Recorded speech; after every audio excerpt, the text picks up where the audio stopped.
ওয়ালাইকুম। মানুষে মরণের কথা যদি বেশি স্মরণ করে কোনো মানুষের দ্বারাই অপরাধ হইতো না। এই যে বাংলাদেশে হাজারবার ক্ষতি করতেছে ইন্ডিয়া, আর আর পাকিস্তান ক্ষতি করছে মাত্র একবার। এই বাংলাদেশে অনেক মারামারি হইতেছে, কাটাকাটি হইতেছে। এ প্রশাসন কোনো দলের পক্ষ না নিয়া নিরপেক্ষ থাইয়া এটার বিচার করুক, আদালত এটার বিচার করুক, তাহলে এই বাংলাদেশ সুষ্ঠু চলবো। বাংলাদেশ দুর্নীতিমুক্ত, চাঁদাবাজ মুক্ত, মাদক মুক্ত, এই দর্শন মুক্ত আমরা দেখতে চাই। আমরা সাধারণ মানুষ, আমরা দেশের শান্তি চাই। এই যে মুসলিম কান্ট্রিরা কয় আমাদের এই শক্তি সেই শক্তি, এই ফিলিস্তিনের দ্বারে ধ্বংস করে লাইতেছে। এটা বালফালাই না শক্তিতে কোনো লাভ আছে? এই যে পাকিস্তান, তুরস্ক, ইরান, এই সৌদি, এইটা শক্তিতে কী লাভ হবো?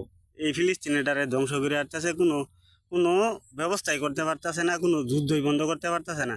দেশের মধ্যে যদি শান্তি না হয়, আল্লাহ গজব দিব।